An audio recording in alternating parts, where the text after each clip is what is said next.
Buenos días. Nosotros somos los guías mayores del Club Selem, de la Asociación Metropolitana de la Ciudad de México. Nuestros nombres de los presentadores serán la hermana Leonida, aspirante a guía mayor, y su servidor Uribe, aspirante a la clase guía mayor avanzado. Participaremos en el evento de oratoria, el cual lleva por título ¿Qué camino decides seguir? El documento está basado en todo el libro. Nuestro compromiso de haber preparado este discurso a todas estas personas es que entiendan qué camino se debe seguir y cuál es el propósito, así de cómo encontrarlo. Vamos a dar inicio a nuestro sermón. Todos tenemos que transitar un camino, pero solo tú decides en cuál andar. Porque muchas veces en la vida, cuando nacemos en este mundo, transitamos un camino gracias a nuestros padres. Nuestros padres nos guían por un camino certero, que nosotros mismos tomamos. Pero llegará un momento en la vida en el que te tendrás que poner frente a dos grandes retos, dos grandes caminos. Uno grande y espacioso, uno que parece fácil de transitar, y otro no tan cómodo, uno pequeño, con subidas y bajadas, con piedras. Te va a ser muy complicado subir. Por lógica, ¿qué decides escoger? Yo también lo escogería. Escogería el camino más fácil que me lleva a mi destino. Pero ¿sabes una cosa? Algunos abandonan sus malos hábitos antes de darse cuenta de que son atraídos por Cristo. Y es que nadie quiere ser humillado.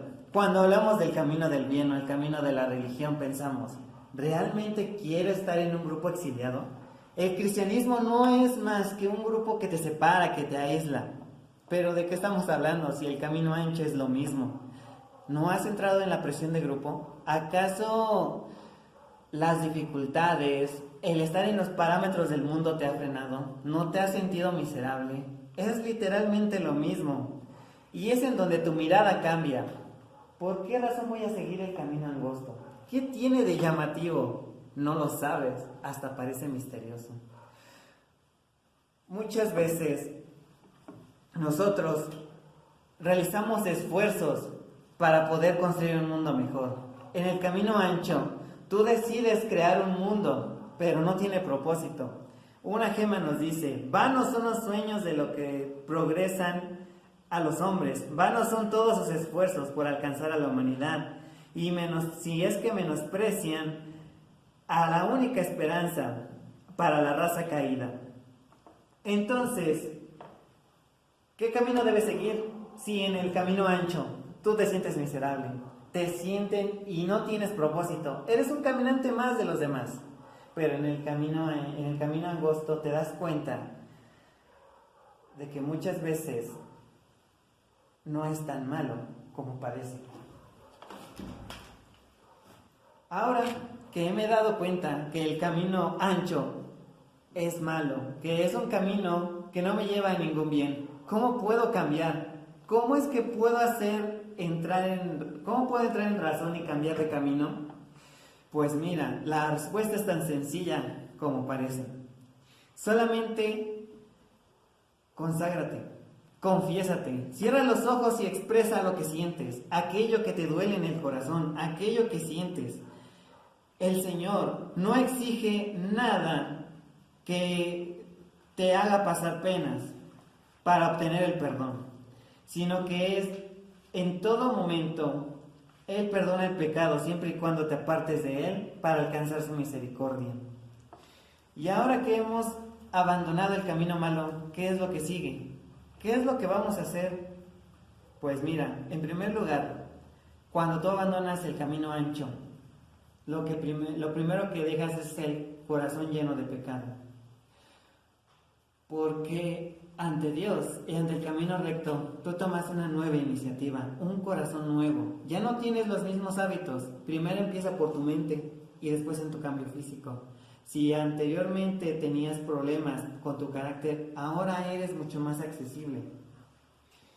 Lo que debemos de creer principalmente es en el cambio que tenemos. Si Dios te da ese cambio, créelo, porque es así. El secreto del crecimiento. El secreto del crecimiento en la fe es como una planta que germina poco a poco.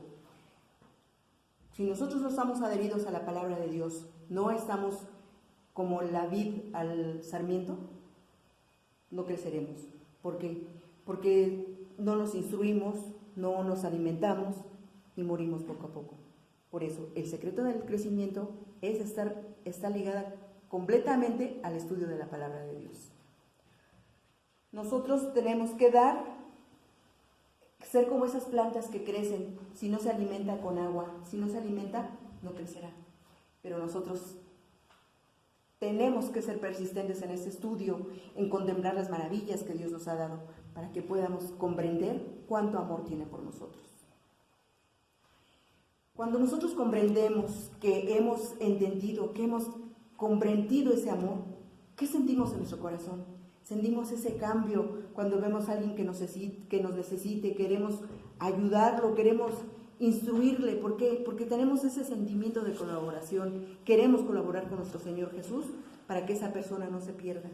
¿Por qué? Porque el Espíritu Santo ha orado en nosotros. Nosotros no podemos simplemente actuar porque somos inteligentes o sabios, sino mediante la palabra de Dios y el Espíritu Santo que obra en nosotros. ¿Cómo funciona esto? Cuando tú, un hermano, lo ves caído, sientes que necesitas ayudarlo, instruirlo, no dejarlo que caiga y que se pierda en el mundo. ¿Por qué? Porque Dios te da ese amor que tienes que transmitirlo para que él también no se pierda.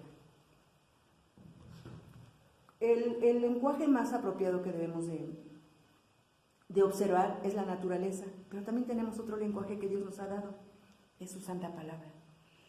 ¿Cómo manifiesta Dios su amor? Mediante las flores, los árboles, los animales, porque esa es la creación de Dios. Hizo todo tan perfecto y tan hermoso. ¿Por qué? Porque nos ama. Y la palabra de Dios es la que nos reafirma ese amor que Dios nos ha dado, porque mediante la cruz Él demostró cuánto nos ama. Querido hermano, no desaproveches todas esas bellezas que Dios nos da, porque Él, de verdad, ahí te ama. Ahí demuestra que te ama. No permitamos que el enemigo nos confunda. Démosle cavidad a esa palabra, a ese testimonio que Dios nos da. ¿Por qué? Porque es el mejor lenguaje del amor de Dios que nos da. Cuando nosotros queremos comunicarnos con Dios, ¿qué hacemos? Oramos. Pero ¿cuál es la mejor manera de orar con Dios? Como un amigo, como alguien que tú le tienes confianza y puedes abrir tu corazón realmente y decirle todo lo que sientes. Por supuesto que Dios escucha. ¿Por qué? Porque la oración es la llave de la fe. Si tú no tienes fe, nunca llegará tu oración a Dios. Pero si tú tienes fe, porque Dios sabe también lo que tú quieres, pero antes de lo que tú lo pidas, ya Dios te lo va a dar. Y te va a dar más de lo que te puedas imaginar. ¿Por qué? Porque Dios te ama tanto y más cuando tú se lo pides. Porque nuestro Señor sabe tus necesidades, sabe lo que sufres o tus angustias, y principalmente tú, joven. ¿Tú por qué crees que no te va a escuchar Dios? Por supuesto que te escucha Dios. Dios te ama tanto y quizás porque eres su joya más preciosa. Así que, joven, sigue el camino a Cristo.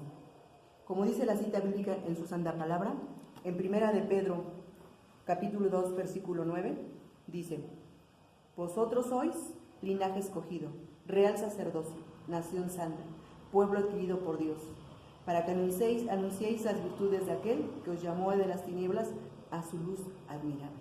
Querido joven, tú eres el pueblo escogido. Que Dios te bendiga.